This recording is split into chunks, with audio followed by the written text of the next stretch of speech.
Olá, concursando do Brasil inteiro, todo mundo bem? Mais uma quinta-feira, mais um Papirando Português com o professor Douglas Wisniewski aqui no Focus Concursos.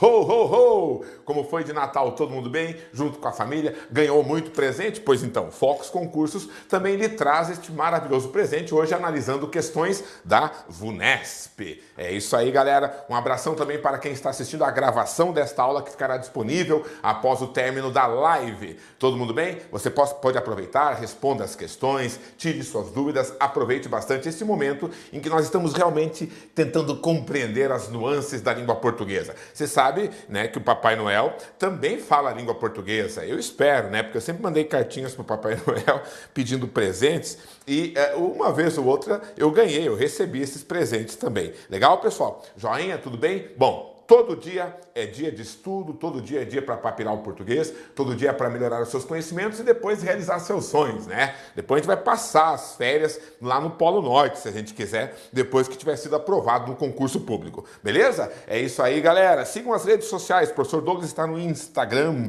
@pfdouglasw. Aproveite bastante, siga lá, pegue as dicas, interaja com o professor também e siga, por favor, as redes do Focus Concursos no YouTube, no Instagram, Facebook, Spotify, sempre com a mesma legenda, Focus Concursos, beleza? Então você vai seguir aí, ó, Professor Douglas, né, nas redes sociais e também Focus Concursos. Belezinha? Tranquilo? Joinha? Um abraço pro pessoal do Brasil inteiro que acompanha a aula, o pessoal de Santa Catarina, o pessoal da Paraíba, sempre tem gente de Espírito Santo, Minas Gerais, Goiás, né? Um abração para a galera da Paraíba, sempre de olho na nossa aula também, Maranhão, Bahia, São Paulo, claro, grande São Paulo, sempre acompanhando os desafios da VUNESP. É isso aí, galera, vamos lá então. O primeiro texto que nós vamos ter que interpretar, a VUNESP gosta de questões de interpretação de texto, certo? A VUNESP gosta de questões que envolvem análise sintática, colocação pronominal, uso da crase, acentuação, né? E principalmente interpretação. Fique esperto, olha só. O bom debate. Olha só. Devemos travar debates em termos racionais ou é desejável que a carga moral paute a discussão? A pergunta, como o leitor já deve ter intuído, é traiçoeira. Longe de mim sugerir que a razão é dispensável. Se há uma característica que possibilita que vivamos em sociedades de dezenas de milhões de pessoas com os mais variados backgrounds culturais e diferentes prioridades, é justamente a capacidade de desenvolver tecnologias e estabelecer regras básicas cuja pertinência lógica está ao alcance de todos. No que diz respeito a debates propriamente ditos, a razão é que nos ajuda a buscar evidências que apoiem nossa tese ou falseiem a de nossos adversários e a discriminar entre argumentos válidos e falaciosos, possibilitando-nos chegar a conclusões sólidas. O problema é que, embora a razão faça tudo isso, ela é péssima motivadora. Nosso modo analítico, que opera com algoritmos, cálculo probabilístico e lógica formal, é um sistema abstrato, lento e que exige reflexão antes de traduzir-se em ações. Felizmente, não dependemos só dele.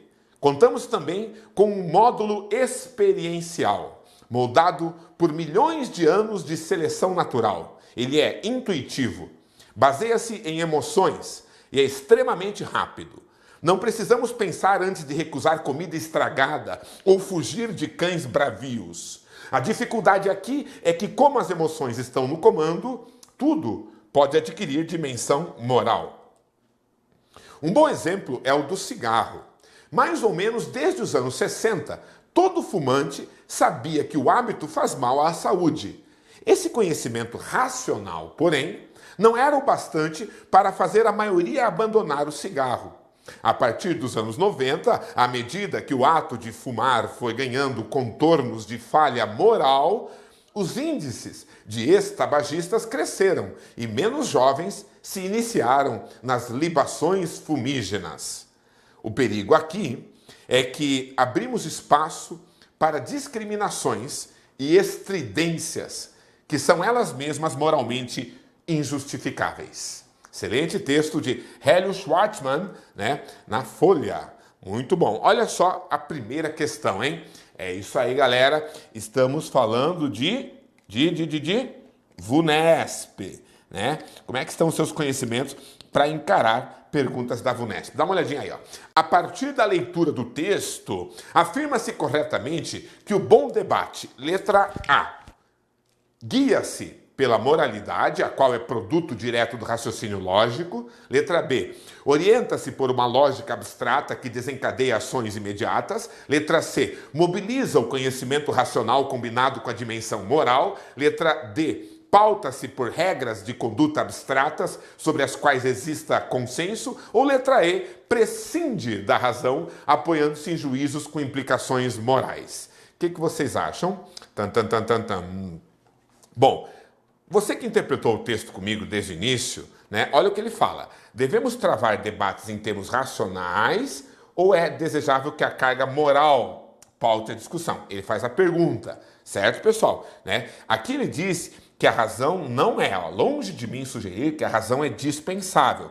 Você tem que, nessas questões de interpretação de texto, na VUNESP ou em qualquer outra banca, você vê a questão com cuidado, leia o texto, vê a questão e volta para o texto. Agora direcionando sua leitura. A primeira leitura é importante, a primeira leitura é aquela absorção do texto como um todo, aquela curiosidade sobre o texto. Depois a questão e a volta para o texto. Beleza? Olha só. Então ele fala, né, que a razão é importante, certo? A lógica, né, está ao alcance de todos, né?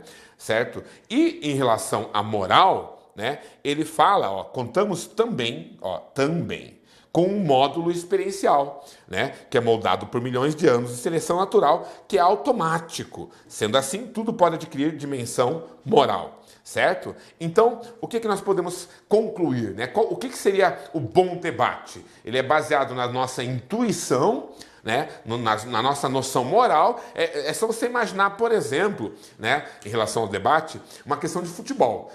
Eu sou do meu time, você é do seu time. A gente pode ficar o dia inteiro aqui, ninguém vai usar a razão, o racional no debate do futebol. Né? A galera vai pelo emocional, pelo moral, pela emoção. Mesma coisa na política, que é um campo que deveria ter muito o apego racional. As pessoas muitas vezes se deixam levar e motivar pelas emoções, não é mesmo? Pela dimensão moral do debate, sem ser muito racional nos seus argumentos, não é mesmo? Então, olha só, né? Então, podemos dizer que, segundo o autor do texto, o bom debate, ele guia-se pela moralidade, a qual é produto direto do raciocínio lógico. Isso aqui é contraditório.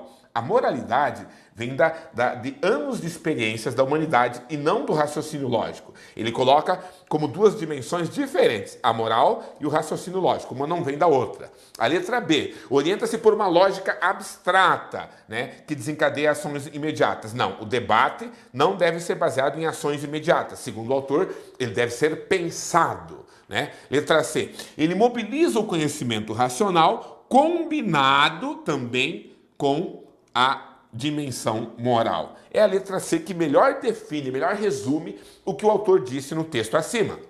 Letra D, pauta-se por regras de conduta abstratas. Não.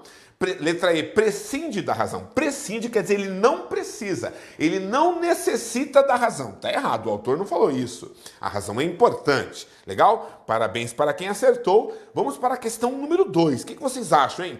Segundo o autor, letra A, o raciocínio lógico abstrato exige uma espécie de reflexão intraduzível em ações. Letra B. A análise lógica e racional não constitui motivação suficiente para alterar hábitos. Letra C. A vantagem do módulo experiencial sobre a razão é que o módulo experiencial, resulta em juízos mais justos. Letra D. A intuição resultante da seleção natural visa dirimir conflitos entre culturas diferentes. E letra E. O convívio de culturas diferentes pressupõe a existência de uma moral comum. Qual você marcaria nesse concurso da VUNESP, hein?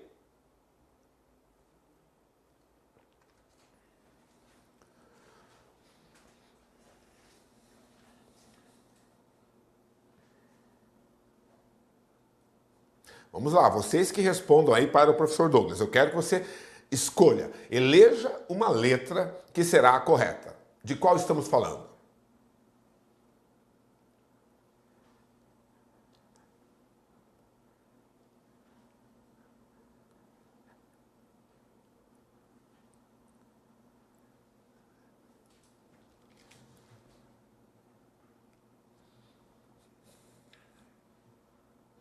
Joia, né? Então, se você voltar para o texto, né, você vai perceber que ele fala, né, que existe a questão racional totalmente necessária para o convívio, né? Tanto que ele fala sociedades de dezenas de milhões de pessoas. Só é possível graças ao nosso aspecto racional. Se nessa sociedade, imagine a cidade de São Paulo, né? Então, milhões de pessoas convivendo juntas, né? Então imagine nessa interação. Se fosse todo mundo se basear pelo instinto, pela emoção, seria um caos, né? Então é óbvio que deve ser tudo pautado pela razão, não é mesmo? Certo, muito bem. Dezenas de milhões de pessoas convivendo só pode ser pautado na razão, segundo o autor, ok? E o que existe é meio que um instinto baseado na experiência, certo? Que nos permite identificar imediatamente comida estragada ou fugir de cães bravios. Certo? Esse instinto faz a base da nossa visão moral da sociedade. Moral no sentido do que é certo e o que é errado. Certo? Né? Legal. Olha o que ele fala aqui na letra A. O raciocínio lógico abstrato, né, ele exige uma espécie de reflexão intraduzível em ações. Né? Pelo contrário, né, ele quer dizer aqui que realmente o raciocínio leva às ações. Certo? O que ele fala aqui é que, na verdade, né, a razão ela não é muito motivadora. Ela não é muito motivadora. A razão, por ser abstrata, ela não é muito motivadora para fazer você... Você sabe que o cigarro faz mal, mas continua fumando, por exemplo. Né? Certo? Mas ele não disse que é intraduzível em ações. Tanto que, até pela própria razão, muitas pessoas deixam de fumar, né? Ou de ter maus hábitos de alimentação, por exemplo. Certo? Não é algo intraduzível. Ele fala, não é algo que te motive muito a agir, mas também não é algo que não pode ser traduzido em ação. Nunca, né? O raciocínio não pode ser traduzido em ação. Quem disse isso? Letra B.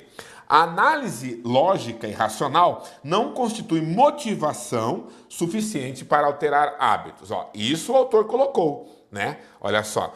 O problema é que, embora a razão faça tudo isso, né, ela é péssima motivadora, certo? O nosso modo analítico, que opera com algoritmos, cálculo probabilístico e lógica formal, é um sistema abstrato, lento e que exige reflexão antes de traduzir-se em ações. Né? Felizmente, não dependemos só deles. Então, esta é a correta de acordo com o texto. Segundo o autor, a análise lógica e racional não constitui motivação suficiente. Ó, é motivação, mas não é suficiente para alterar hábitos. A palavra-chave é este suficiente, que se traduz aqui no texto através do só. Ó, felizmente, não dependemos só dele. Ele não é suficiente, mas ele ajuda no fim das contas. Certo? Olha a letra C. A vantagem do módulo experiencial sobre a razão é que o módulo experiencial, resulta em juízos mais justos. Não é isso que ele fala. O módulo experiencial faz eu rejeitar comida estragada, faz eu rejeitar, né, fugir de um cachorro bravo, certo? Mas nem sempre leva a um juízo mais justo. Por exemplo, essa reação histórica à comida estragada, a um cachorro bravo, alguma coisa, pode gerar em mim um preconceito.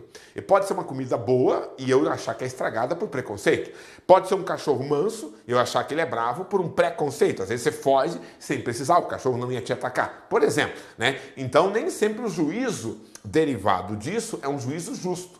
Né? Não é isso que o autor disse. Portanto, a letra C está errada nessa espécie, nesse argumento do juízo mais justo. A letra D, a intuição resultante da seleção natural visa dirimir conflitos entre culturas diferentes. Ó, a intuição e a seleção natural dirimem ou diminuem conflitos entre culturas diferentes? Pelo contrário, existe muito conflito e muito preconceito que é gerado pela intuição. Ah, eu tô certo, a minha religião tá certa, a sua religião tá errada, por exemplo, certo? Ah, minha política tá certa, a sua política tá errada. Isso muitas vezes leva a conflitos internacionais, não é mesmo? O meu Deus está certo, o seu Deus está errado, né? Então a intuição nem sempre vai diminuir conflitos. E letra E, o convívio de culturas diferentes pressupõe a existência de uma moral comum, Na verdade, não, o autor não diz isso. Mesmo porque uma moral comum, que todo mundo, em todos, né, todo o pessoal que mora em São Paulo vai ter a mesma filosofia, a mesma ética, a mesma religião, a mesma compreensão científica do mundo, isso é impossível de acontecer. Então nós temos que aprender a conviver numa sociedade pacífica, através do respeito, através da tolerância àquele que é diferente de nós, mesmo que seja diferente.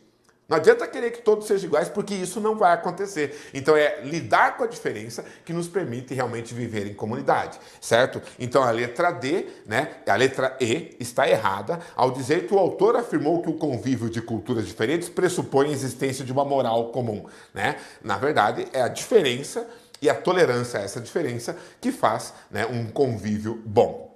A próxima. E aí, no que diz respeito a debates propriamente ditos, a razão é que nos ajuda a buscar evidências que apoiem nossa tese ou falseiem a de nossos adversários e a discriminar entre argumentos válidos e falaciosos, né, possibilitando-nos chegar a conclusões sólidas. No contexto dado, interpreta-se corretamente o termo discriminar com um sentido de... Vocês aí respondam para o professor, por favor. Qual o sentido de discriminar na frase acima?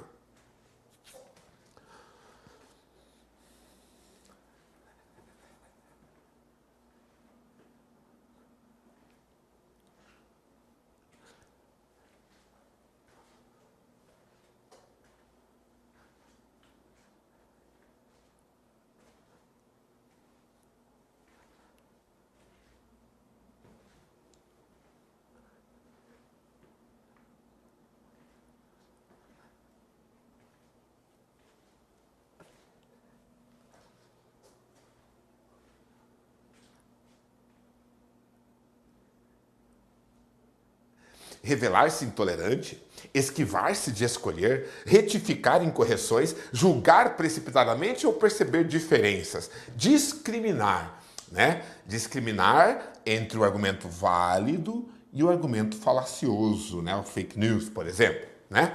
Então, é perceber as diferenças. Esse é o sentido de discriminação, né? No texto. Discriminar, perceber as diferenças entre argumentos válidos e argumentos falaciosos. Legal? Próxima. Assinale a alternativa em que o trecho do texto está reescrito corretamente no que se refere ao emprego dos sinais de pontuação. Ó, galera, quem vai fazer VUNESP, por favor, né, estude, esteja preparado no que concerne o tema da pontuação. Eu vou dar um instante aí para vocês, deem uma lida na letra A, na letra B e na C, depois eu passo aqui para a letra D e para a letra E, certo? Dá uma lidinha e vai encontrando todo tipo de erro de sinal de pontuação. Apenas uma está 100% correta. Boa sorte. Vamos lá, treinamento para o concurso da VUNESP.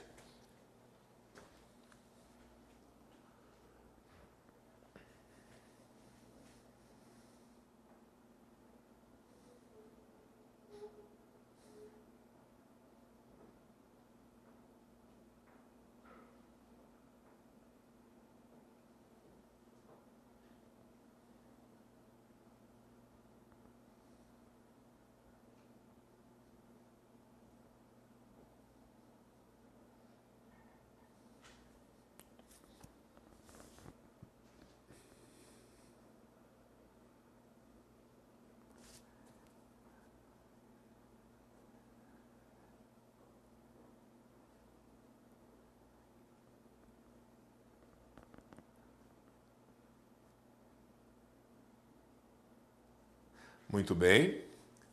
Agora vamos encontrar se há ou não erros na letra D e na letra E. Dá uma lida aí, procure erros de pontuação.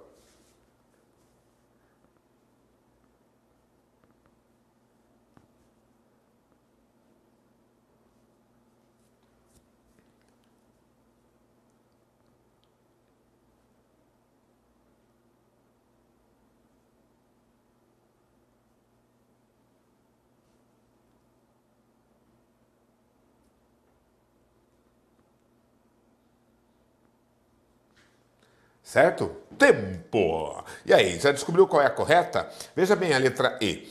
Contamos também com um módulo. Pessoal, um dos grandes motivos, uma das grandes funções da vírgula, certo? É apontar advérbios e locuções adverbiais que estejam deslocadas do final da frase para o início ou para o meio. Por exemplo, temos esse também aqui, certo? Contamos também com um módulo experiencial.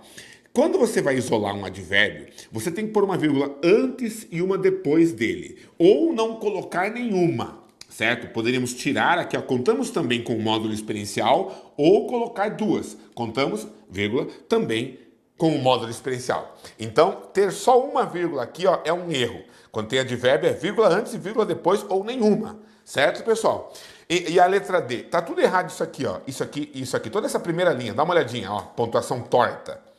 Embora a razão faça tudo isso, o problema é, ela é péssima motivadora. Nosso modo analítico, tá tudo, né? Fica sem sentido a frase por toda essa pontuação estranha. Também temos aqui o sujeito razão e aqui o verbo faça. Não pode haver vírgula entre sujeito e verbo. A letra C. Mais ou menos desde os anos 60, ok. Todo fumante sabia que, opa, aqui nós temos o verbo saber, né? Quem sabe, sabe alguma coisa. E aqui uma oração subordinada substantiva objetiva direta. Começa com a conjunção integrante que. Certo, pessoal? Conjunção integrante que. Não pode ter, certo? Tipo assim, ó, eu comprei um livro, certo? Olha essa frase simples. Eu comprei um livro. Eu não posso pôr dois pontos aqui. Eu comprei, dois pontos, um livro. Nem dois pontos, nem vírgula, entre um verbo transitivo direto e o seu objeto direto. Certo, pessoal? E a letra B? Não precisamos pensar antes de recusar comida estragada ou fugir de cães bravios. Como as emoções estão no comando, a dificuldade aqui, olha o advérbio aqui, teria que ter uma vírgula antes. A dificuldade, vírgula, aqui, vírgula, é que tudo pode adquirir dimensão moral. Ou tira essa vírgula também, e aí fica sem nenhuma. A dificuldade aqui é que tudo pode adquirir dimensão moral. Não pode existir só esta uma vírgula aqui. Está errado. E a letra A é a letra correta, a pontuação está impecável, né? Olha que esse acento aqui do apoiem, ele caiu, não tem mais, né? Desculpa, o ditongo aberto, el e oi, nas paroxítonas não tem, né? Que nem boia, assembleia, apoiem, não tem mais acento. Mas ninguém falou com erros de acentuação, é nos sinais de pontuação, é só isso que eles pediram correção. Então, segue o baile. A razão é que nos ajuda a buscar evidências que apoiem nossa tese. Aqui podia ser travessão, tá certo? Podia ser parênteses, podia ser vírgula, ou falsenha de nossos adversários. E a discriminar entre argumentos válidos e falaciosos, para que possamos chegar a conclusões sólidas. Perfeita a letra A. Vamos para a próxima. O que vocês acham? Opa! Concordância verbal. A concordância verbal está de acordo com a norma padrão da língua portuguesa em qual das alternativas abaixo? Preste atenção na concordância verbal. Dá uma olhadinha aí. Vai lá, vocês.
Qual é a correta? Qual das alternativas, né? Em qual das alternativas a concordância verbal está de acordo com a norma padrão?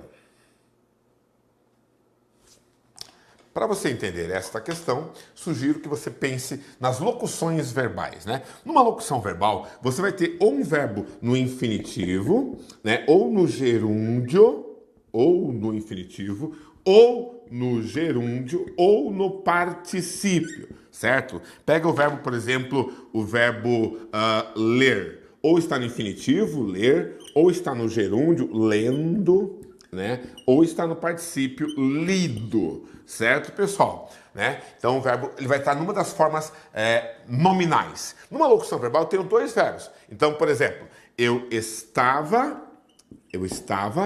lendo, né? Eu estava lendo, né? Ele deve ler, certo? Eu havia lido. Então, por exemplo, eu estava lendo um bom livro. Ele deve ler 10 livros por mês.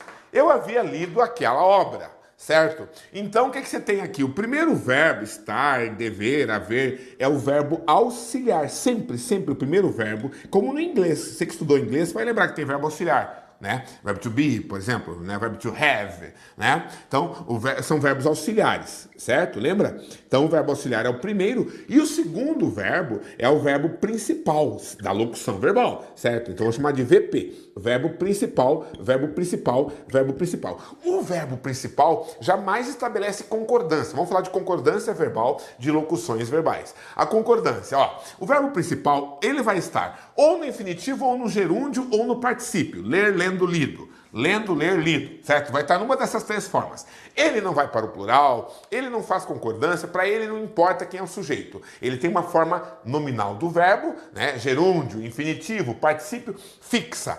O verbo auxiliar é ele que vai, né, para o plural, que vai concordar com o sujeito, que vai demarcar o tempo e o modo verbal. Olha aqui, ó, pretérito imperfeito do indicativo, presente, né, do indicativo, aqui pretérito imperfeito do indicativo. Então, é no auxiliar que está a concordância com o sujeito, a demarcação de tempo e de modo verbal. No auxiliar. No principal está somente a sua forma infinitiva, gerúndia ou particípia. Beleza? Acontece que este verbo que se chama verbo principal, que é o verbo ler, neste caso, ele não se chama verbo principal à toa. Porque quer dizer o seguinte, né? Que se o verbo principal é um verbo que tem sujeito, faz oração com o sujeito vai concordar. Esse verbo vai concordar com o sujeito, o auxiliar. Se o verbo principal, por exemplo, for o verbo haver, o verbo auxiliar que vem ligado a ele, por exemplo, pode haver, deve haver, deveria haver, poderia haver, ó, mais, né? Mais aulas de língua portuguesa, né? Então, pode haver mais aulas, deve haver mais aulas, deveria haver mais aulas. Cuidado, porque apesar disso aqui estar no plural, mais aulas, o verbo haver, que é o verbo principal, o VP, nessa locução verbal, que poderia ser o auxiliar pode, verbo auxiliar, poderia ser deve, poderia ser deveria. O verbo haver, que é o verbo principal, ele é um verbo impessoal, quando significa existir ou ocorrer. Sendo um verbo impessoal, ele forma uma oração sem sujeito. Quer dizer que isso aqui, mais aulas, não é o sujeito do verbo haver, né? É o complemento do verbo, ou seja, ele não precisa ter concordância com isso aqui. Como ele está numa locução verbal, pode haver mais aulas, deve haver mais aulas, deveria haver mais aulas, o verbo auxiliar, poder, dever, ele não vai para o plural nunca. Porque estamos numa oração sem sujeito. Porque o verbo principal, certo? É um verbo que forma a oração sem sujeito. É um verbo impessoal. E quando o verbo principal é impessoal e ele se encontra numa locução verbal, ele empresta sua impessoalidade para o verbo auxiliar, o qual passa a não ir para o plural, passa a ser um verbo impessoal nesta locução. Tá ok? Isso te ajuda a entender, certo? Por exemplo, aqui as questões. Ó, deve-se levar a sério a possibilidade de existir discriminações. Olha que interessante. O que é para levar a sério? A possibilidade, esse é o sujeito. Então, deveria ser no singular, deve ser, né? Outra coisa, existirem discriminações. 2 erros de concordância. Na letra B, faz um alerta para o risco de que se manifestem discriminações e estridências moralmente injustificáveis. A letra B é a correta. E a letra C, o autor teme que, se abrirmos espaço, possa surgir discriminações. Possam surgir discriminações e estridências. O filósofo sugere que existe a chance de haverem discriminações. Opa, olha o verbo haver. Pem, pem, pem, pem. O verbo haver, no sentido de existir ou ocorrer, é impessoal e não vai para o plural. A chance de haver discriminações e estridências moralmente injustificáveis. Letra E. Deve-se considerar o perigo de que ocorram discriminações e estridências, as quais poderão ser moralmente injustificáveis. Beleza? Era mesmo a letra B. Ok? Muita atenção à concordância, né, de locuções verbais, né? Olha só, temos uma tirinha, você vai ter que completar com mal, porquê e intuito, né? O que você acha? Lamento ter agido mal. Mal com U ou mal com L? Bom, é muito simples. Se isso aqui for um substantivo, é mal com U, que nem lobo, mal, certo? Então, olha só, substantivo, mal com U. Só que agir é verbo. Opa, então é mal com L. Ele, né? Então, tá ok? Agido mal, trabalhado mal, você tem educado mal nossos filhos, e assim por diante. Mal, né? Lamento ter reagido com uma raiva destrutiva. Que bom que não iremos deitar brigados. Nem poderíamos. Porque, agora uma explicação, né? Porque é junto. Porque você destruiu a cama com seu machado. Desculpe, não era meu intuito.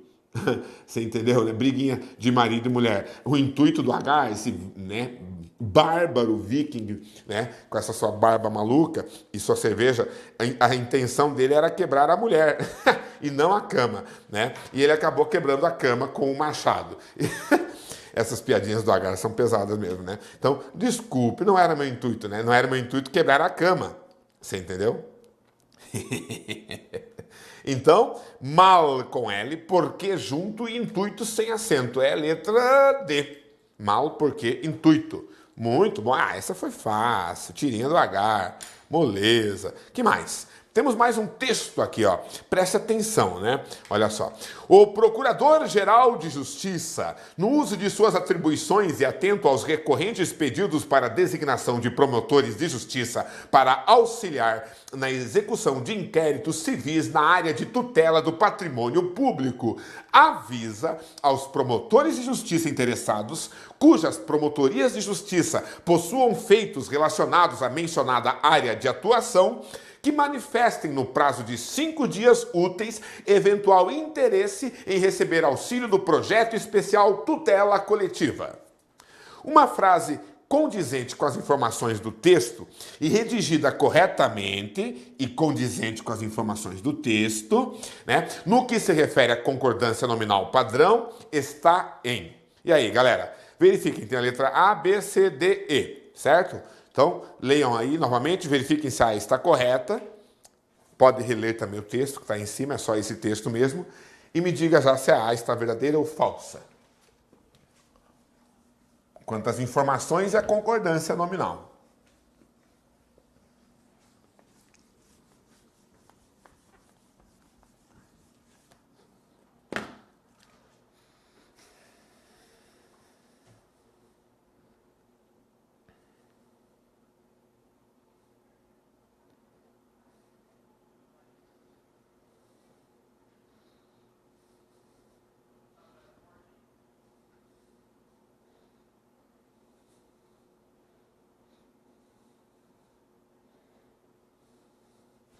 Aqui eu já achei um erro na letra A.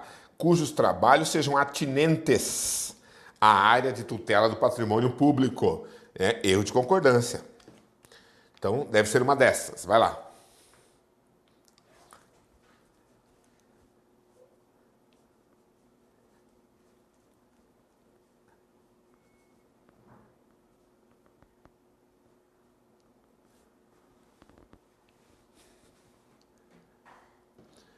Já achei um erro na C, inclusos. Né? Inquéritos civis inclusos na área de tutela do patrimônio público.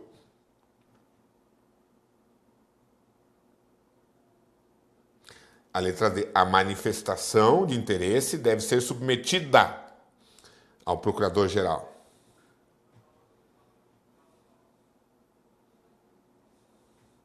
Ó, o procurador, letra E, o procurador-geral de justiça faz saber, abertos aos promotores de justiça empenhados na execução de inquéritos civis na área de tutela do patrimônio, a inscrição. Quem é que está aberta? a inscrição. Então não é abertos. Aberta aos promotores a inscrição. Aberta. Então a letra B, que é a correta.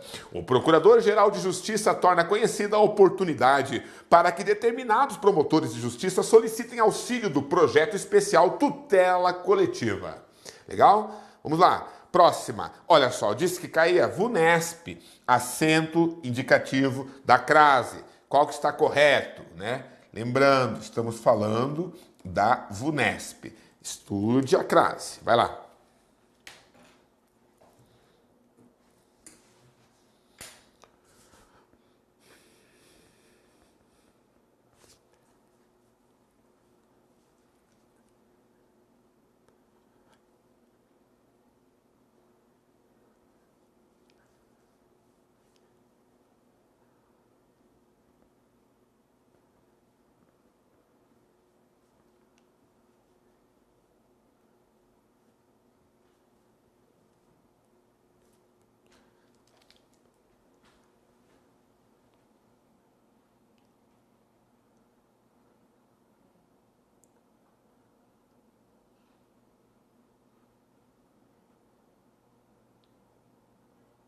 Certo. Olha só, letra A.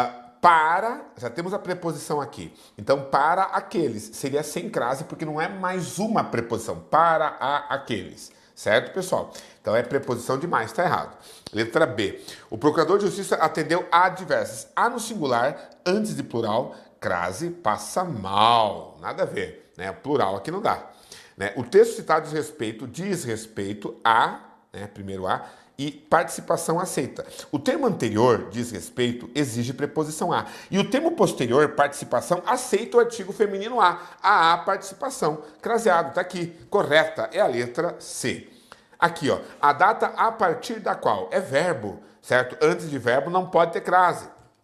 Beleza? E aqui na letra E, dirigiu-se a quem? Quem é um pronome, certo, pessoal? Não pode ter crase antes de pronome também. Beleza? Somente em alguns casos antes de pronomes possessivos femininos, tipo a minha, a nossa, a sua. Somente possessivos. Pronome relativo, não. Pronome pessoal, não.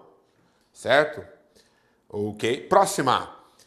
Está redigida com clareza e correção, isenta de vícios de linguagem. Qual dessas frases aí? Ó, clareza, tem que ser fácil de entender, correção gramatical e sem vícios de linguagem.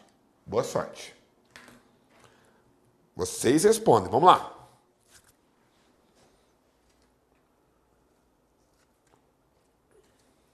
Vícios de linguagem como ambiguidade, redundância, cacofonia.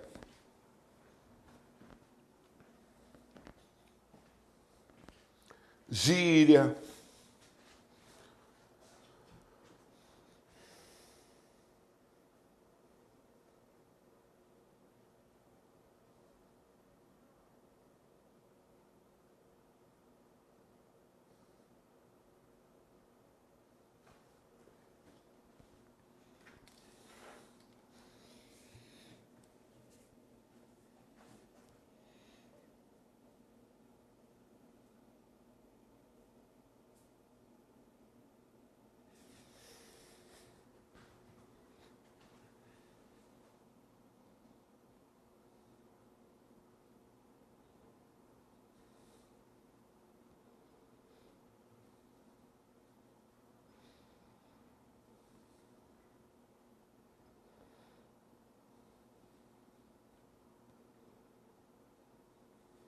Legal, né? Olha a letra E. Em que pesem as incontáveis vantagens da internet, é usada de maneira indiscriminadamente. Como a palavra maneira é um substantivo, você tem que usar um adjetivo para qualificá-la e não um advérbio. Então não pode terminar com mente. Mente é advérbio, né? Então é usada de maneira indiscriminada, capazes, né, de produzir danos irreparáveis a pessoas. Esse A craseado também está errado antes de plural. E a letra D? A letra D está sem clareza. Não dá para entender o que está escrito. Ó, quando a prisão temporária é decretada e, portanto, se expede o mandado de prisão do indiciado em duas vias, sendo que uma delas lhe será entregue e servirá como nota de culpa. Hã? Hã? Qual? Como é que é? Nada a ver, né? Sem sentido. Letra C. O parecer final, expedido após análise judicial, concedeu, conforme consta nos documentos arquivados por esta promotoria, a concessão de uso do espaço público pelo requerente. Requerente. Concedeu a concessão, certo? Concedeu a concessão. Se concedeu, é uma concessão, certo? Então isso é redundância, certo? Entendeu? Então concedeu o uso do espaço. Não concedeu a concessão do uso, certo, pessoal? Tá mal escrito. E a letra B, a mulher prestou queixa contra seu vizinho, que, segundo ela, havia insultado seu filho, acusando-o injustamente de ter cometido um delito que na verdade não havia cometido. Aqui esse lhe funcionando como objeto direto está errado. Quem acusa alguém, no caso o filho, de alguma coisa. É um verbo bitransitivo, certo? Então o filho é objeto direto e de ter cometido um crime é objeto indireto.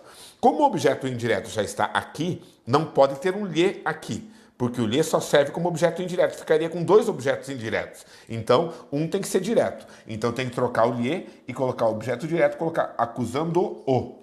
E a letra A é a correta, impecável, clara, correta e sem vícios de linguagem. Olha só. Diante do fórum, a manifestação de representantes de grupos feministas interrompeu o julgamento, o qual se estendeu por mais de 16 horas.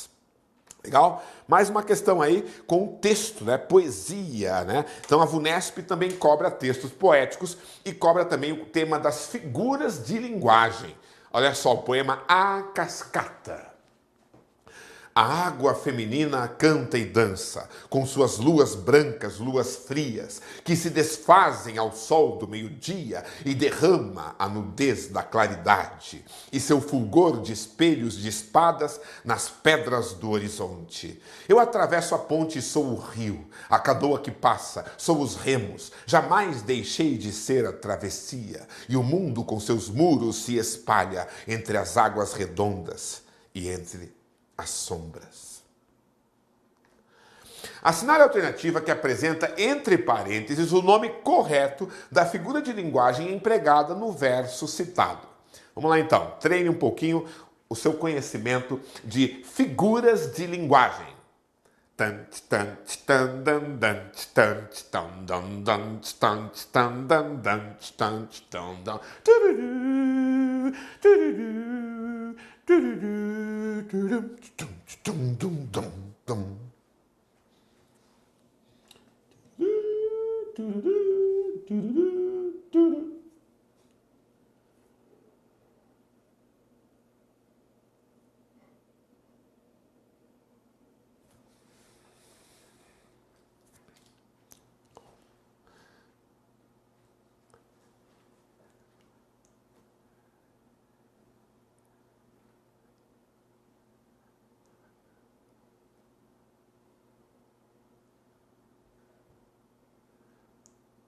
Tempo. Eu atravesso a ponte e sou o rio. Eu sou o rio. O nome disso é metáfora. Eu sou o rio, certo? Lembrando que eufemismo é quando a pessoa utiliza uma expressão mais suave, né? Em vez de falar que fulano morreu, você fala fulano foi para perto de Deus. Isso seria um eufemismo.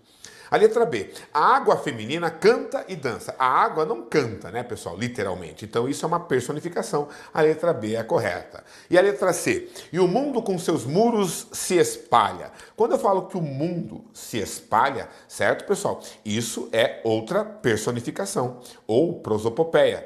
Personificação. Certo? Beleza? E pleonasmo, tem outra figura aqui, né? Na verdade, os muros, né, eles limitam o mundo. E se espalhar é uma coisa de expansão. Entre muro e espalha, existe também aqui um paradoxo, certo? Também, né? Temos um paradoxo, temos a personificação do mundo, o paradoxo entre mundos e muro e se espalhar. E não é pleonasmo, que seria uma redundância, uma repetição desnecessária, não temos aqui. E letra D. E derrama a nudez da claridade, certo, pessoal? Então agora a claridade possui nudez. Isso também é uma personificação da claridade, né? Uma personificação ou ainda uma metáfora, certo? Mas não é uma gradação, que seria uma sequenciação crescente ou decrescente de itens, né? E a letra E, jamais deixei de ser a travessia. Isso é metáfora. Eu sou a travessia. Metáfora, certo? E não antítese, que seria uma contradição, né? Ou pelo menos uma aproximação de duas ideias opostas dentro do texto. Belezinha? Tranquilo? Joia! Eu tenho aqui, para nós encerrarmos o Papirando Português de hoje, certo? Nós temos aqui algumas questõezinhas ainda que o professor trouxe, especiais de fim de ano, né?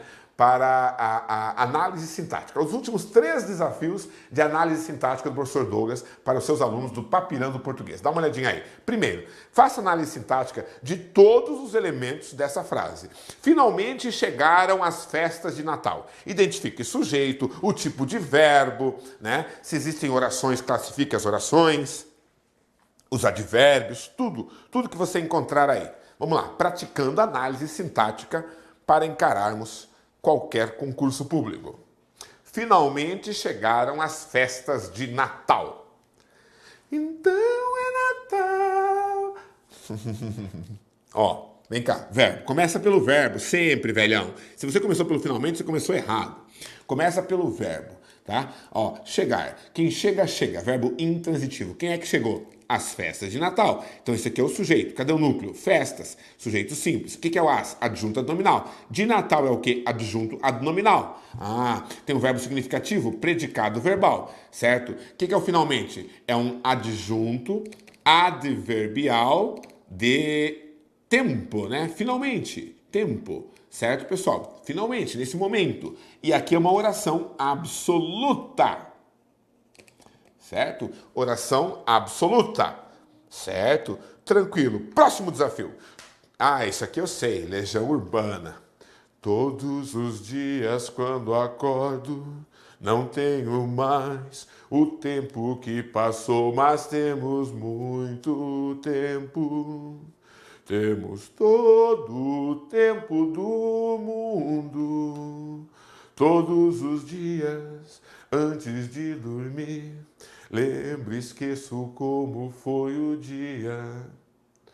Sempre em frente, não temos tempo a perder. Nosso suor sagrado é bem mais sério que este sangue amargo. É algo assim, né? Ok, errei. Vamos lá. Todos os dias quando acordo, não tenho mais o tempo que passou. Tá aí o desafio. Já que vocês manjam de Legião Urbana, vamos ver se vocês manjam de análise sintática.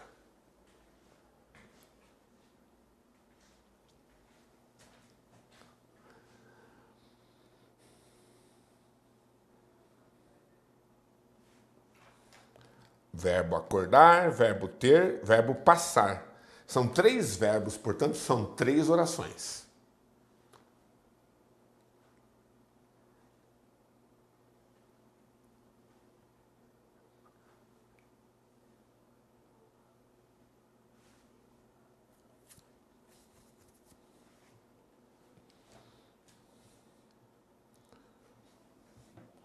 Temos aqui a primeira oração, todos os dias quando acordo, não tenho mais o tempo e que passou. 3 verbos, portanto, 3 orações.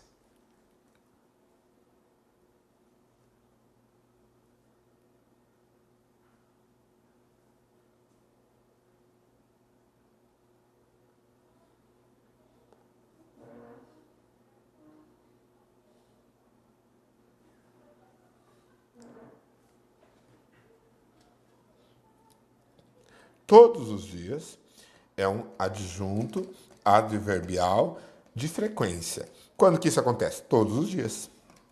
Adjunto adverbial de frequência. Quando acordo? Quando é uma conjunção. Conjunção subordinativa adverbial temporal. Acordo, sujeito oculto. Eu acordo. Quem acorda, acorda. Verbo intransitivo, predicado verbal. Essa aqui é uma oração subordinada adverbial temporal. Ah, então por isso que tem essa vírgula aqui, professor.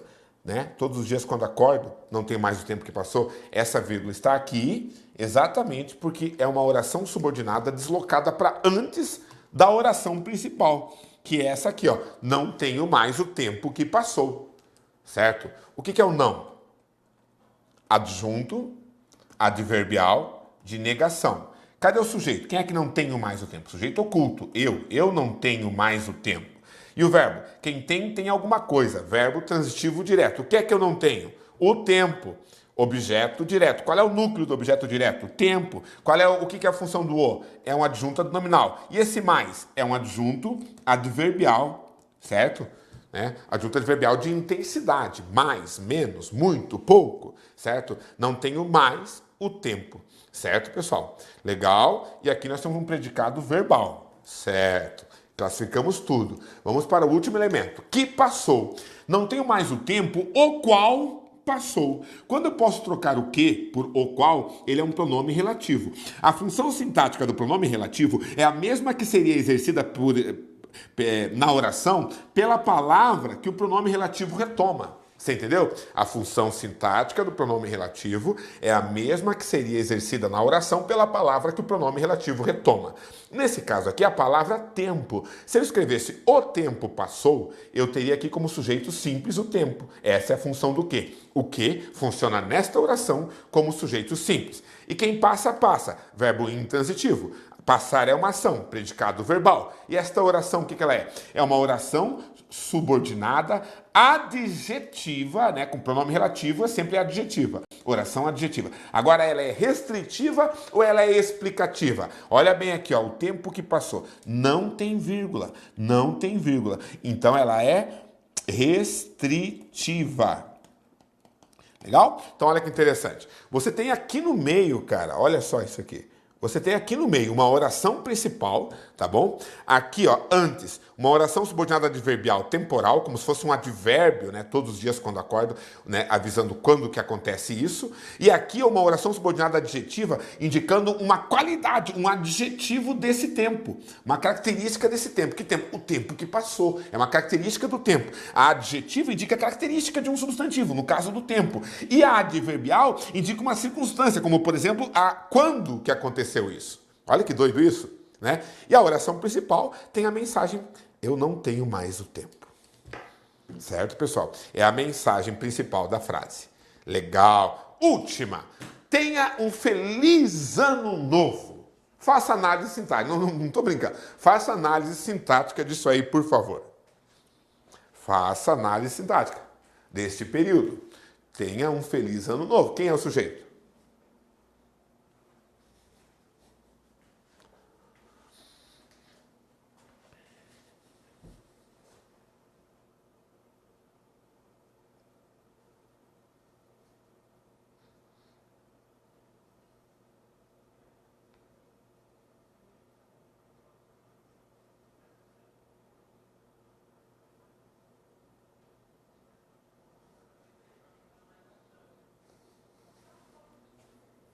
É, galera, 2020 vem aí, né? 2020, 2020, 2020. Legal, hein? Que esse ano seja abençoado para todos nós, galera, né? Cheio de vitórias, de conquistas, muita saúde, muita felicidade, muito amor durante todo o ano, né? Olha só aqui, ó. Tenha um feliz ano novo. Gente, o verbo está no imperativo, tá? Quando o verbo está no imperativo, isso significa que o sujeito é oculto. Quem tenha? Você. Você tenha um feliz ano novo. Ter é um verbo transitivo direto. Quem tem alguma coisa. O que você vai ter? Um feliz ano novo, objeto direto. Ano novo, nesse sentido, é o núcleo do objeto direto. Feliz é um adjunto adnominal e um é adjunto adnominal. Beleza? Tem um ano novo, feliz. Beleza? E isso tudo indica um predicado verbal e uma oração absoluta. Beleza, galera? Então, é isso que que o programa aqui do professor Douglas Vizinheski no Focus Concursos, né, no canal do YouTube do Focus Concursos, deseja a todos os alunos, a todos os concursantes, a toda essa galera batalhadora do Brasil, toda essa galera que realmente sabe que através dos estudos, da preparação, poderá realmente fazer a diferença na sua vida e também atuar na sociedade de uma forma mais eficiente. Beleza? A todos vocês um maravilhoso ano novo. Nos encontraremos, eu espero, né, com saúde, muito amor e muito aprendizado nas edições do Papirando Português que ocorrerão durante todo o ano de 2020. Beleza, galera? Então, comportem-se nas festas de virada, né? Quem for dirigir aí no trânsito, tenha muito cuidado, cuide de si mesmo, da sua família, da família dos outros, da vida de todo mundo. Estejamos todos bem, estejamos todos aqui no ano novo. Valeu? Então, são os votos mais sinceros de toda a equipe do Focus Concursos e do professor Douglas Vizinheski. Até o próximo ano e até o próximo Papirando o Português.